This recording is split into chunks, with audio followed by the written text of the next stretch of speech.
So how was for you? Like, I mean, of course you were already like the first season, but this one he's like, his evilness is growing. So how fun was that?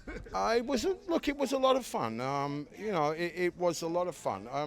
Tony took us through a lot of the historical kind of touch points for this, and some of the stuff pre-war, etc., etc. The DNA, as it were, for what we're doing, and it's fun to do. But when you watch it back and you see what these fuckers are doing, then you're like, yeah, I don't know that I like these guys so much anymore. So you seems to be like a nice person. I mean, you have like kind eyes. So how do you do this? I mean, how do you turn so evil in the screen? It's like it's a dirty job. Somebody's got to do it. It's like, I don't know. Look, it's all just acting. It's all just playing around and whatnot. I do have kind eyes until they're not. So what were your inspirations? I mean, because you already portrayed him like in Rogue One. Yeah. Did it change? Do you have like some specific references back then and then for this series? I mean, do you? No, I think it's the writing and the situation, and I think probably I got more comfortable with it. I was more comfortable with it. I mean, I was pretty overwhelmed when I was doing the first Star Wars. It was like, oh fuck, I'm in a Star Wars film. And I watched the first movie in the cinemas, so I'm primarily a fan. So I think the writing, I think it's just the vibe of the piece is different. And hopefully, what we did fulfills that. So was it weird to just like portray the same guy, but like, as you say, you evolved? I mean, because you've been portraying this character for a while, now you can portray him better. But then you were supposed to contain yourself in some ways in order to, so it will make sense that we see you if we revisit like Rogue One. Yeah, I think in a way it can be harder to sort of watch something and then think about how people do it following. In a way, it's not quite so messy in the brain. You just go out, you try a few things, and then it gets stitched together and it tells its own story. So really, I think at the end, as an audience, you make the story. You know what I mean? We just get up there and try something. So did you do any research with specific historical characters? I mean, there's a lot of evil people in the world. There's been I took my main inspiration from the deportment of the villains in Star Wars 1. So Peter Cushing, Grand Moff Tarkin, those kind of people. Those were the main people that I just watched and got a vibe for. I'm a relatively decent student of history in any case, but there was no, there was nothing specific no, like no, historical. I wasn't trying to, I wasn't trying to get Pinochet or Vargas or any of, Yeah, because in Latin America we have a bunch of like bad guys. It's fala português, assim, tudo bem. No. Yeah, but how interesting is that this series is just like, I mean, any like good movie or series, even if it takes place like in a fantasy world, talks about the present.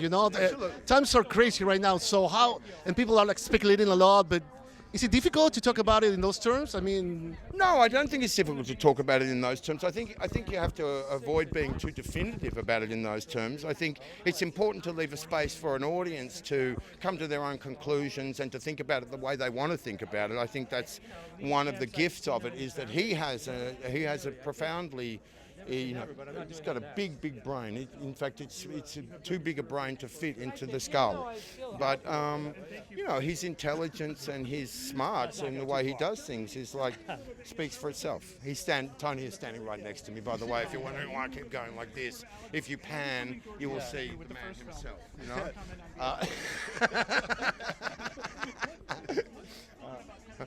It's good to see you laughing, because you don't have a chance to laugh too much in the series. No, but that's as it should be. As it should be. Thank you very much, man. Thank you so much. Take care. How you doing, sir? Spanish is terrible. No, you don't have to. I mean, yeah, my English is pretty bad too, but I do my best. We'll wing it. But we have to talk about the Latinos in this series, of course, and I then. got a couple, huh? I mean, you have a couple, and then. I mean, I don't know if it was a coincidence, though. There was something there, like, interesting in the. Man, what do you in terms got of culture. In the water down there, man? Something. Damian Garcia and Alonso and where is Diego? Oh, there he is. I mean, no, man, it's. I missed the Mexico City trip. I couldn't coming back from Tokyo, I'd been on the road so long. I really regret that I couldn't get down there. But I'm going to get down there before we're. So hold on, you were supposed to go there, like in a promotional thing? But I started in Paris. I went Paris, London, LA, Tokyo, and then I had to come back for something else. And it was like, I was too tired to come, to be honest with you. I don't care, I'm not Mexican, I don't care. Oh, yeah. No, but yeah, but again, I mean, was it a coincidence or just like was something that you really wanted like to have like a Latino guys in the series? No, well, I was given him. The show's about him to start. And then, Adria came out of the blue. I mean, that was just casting. Alonso, look, it's really hard to get directors. Alonso Ruiz Palacio is a great director, great filmmaker. Damian Garcia, who's the cinematographer, worked for us last season and came back this year. So, you know, that's our mafia there. Yeah. And there's like of course, there's a lot of like topics in the series that are, like can appeal to the Latino audience and also talk about like stuff that happened to us, you know, in terms of like good imperialism. Let's just say imperialism. Imperialism, and then you have Biggs as an undocumented farmer worker, like in the second season. That's interesting. I mean, did you take like stuff from different places, I mean, besides of course the original George Lucas stories?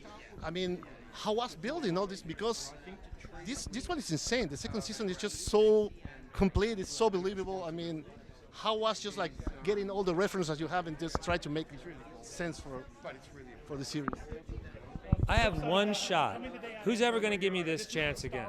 I have Disney giving me all the money I need to make 24 hours a show, 1,500 pages, and they want to make a show about revolution and oppression and in a really intense environment, and I don't have to tell the truth exactly. When are you going to get an opportunity like that? No one's ever going to get a chance to make that. Who's ever going to make that show again? So if you're going to do it, there's a burden to it and a commitment from it, and you want to tell as much of that story as you possibly can and all the colors that work their way in. So why that would have to be in there. So how does that make sense? You know what I'm saying? Yeah, how crazy was it Disney gave you like this carte blanche, this like check, because I mean they usually are very cautious, but this series is very intense, right? So we kept our business really clean. We did everything that we were supposed to do. We hit all of our numbers. We ran Zana. I don't know if you spoke to Zana, but our production team, we didn't shoot any scenes we didn't use. We got a lot of money, but we spent every penny of it, and we put it all. We just were very well behaved, in a saucy way. Yeah. So some people have been saying that the Gorman massacre was probably inspired by the Tlatelolco massacre in Mexico City, but well, there's Tiana made in China, so not necessarily. I know, right? There's many, but I didn't realize. I went back and looked up the Mexican sniper situation after someone mentioned it. It's very close, so now I know what you mean. But it wasn't I didn't know that, not directly. Yeah. One last one. Has it been difficult to talk about the series in terms of like parallels with like? Yeah, I don't. Things that are happening right now. I mean, somebody in Reddit just say that Gilroy has made the most explicitly anti-fascist big budget show in recent years and won't admit it. Humble king. Well, I'll go with anti-fascist. How's that? Yeah, anti-fascist is not bad, right? No, that's not bad. Thank you, sir. Nothing wrong. LA Times in Espanol. So we have to talk about Diego Luna. How did it feel to be saved by Diego? Sorry, who? Oh, who? Am I getting confused? Sorry.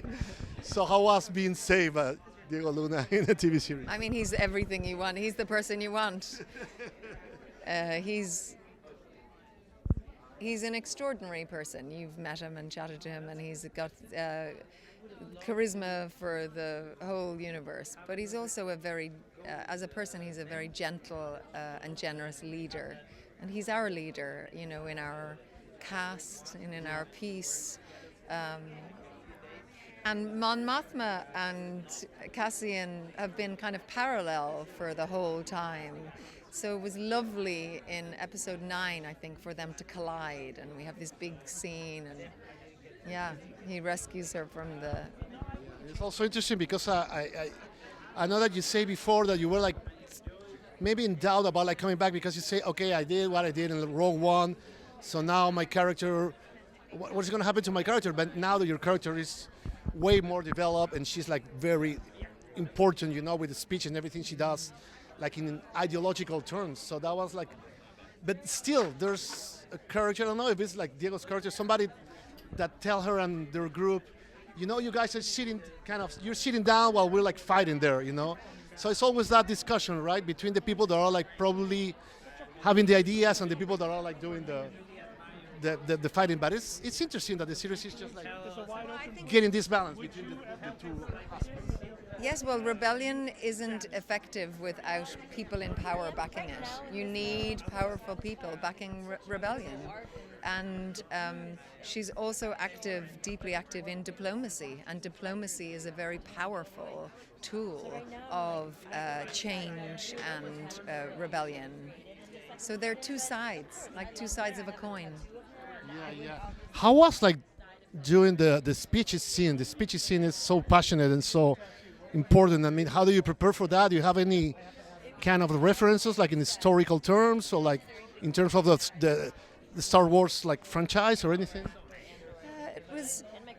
It's all in the writing of the piece, but I did look at different female leaders in particularly, because I think and historically where very effective female leaders have been, and the idea that and female rebels, and where they have been powerful in history and where they've been important in history.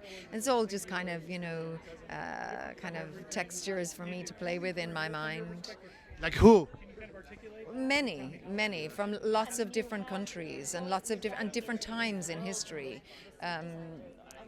A lot of great women, right back to Constantinople and Empress Zoe, and then you have amazing Irish rebels who then got into government and didn't take their seats because they were rebelling against the English government.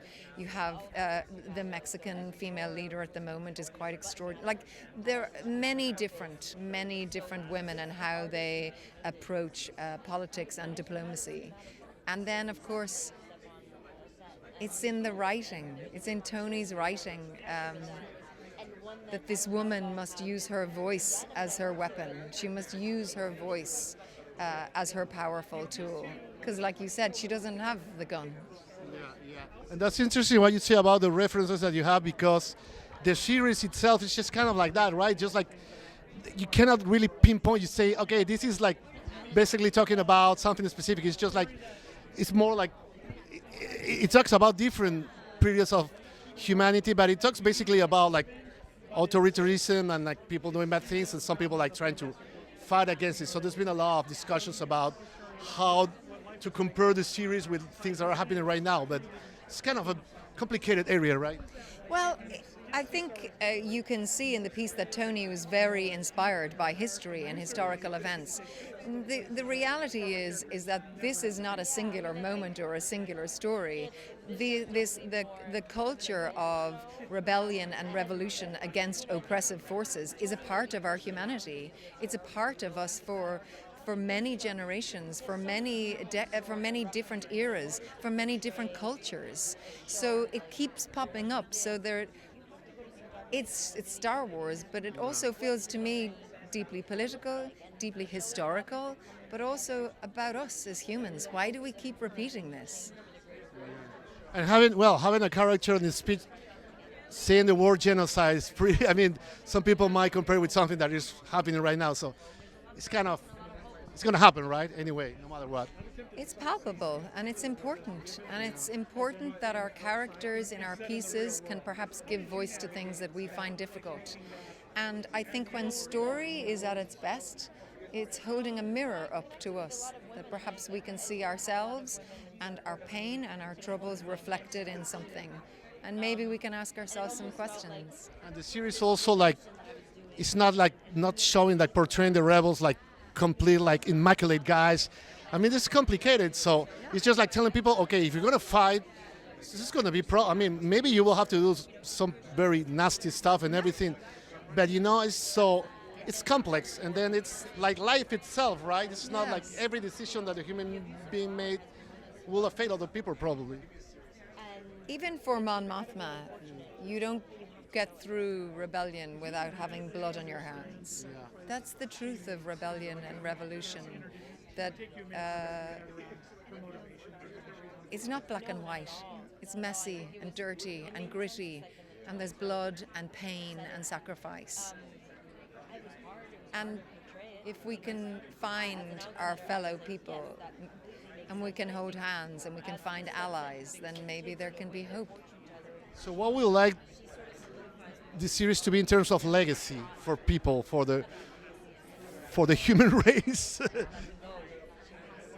I think great storytelling gets people chatting, gets people talking, gets people communicating.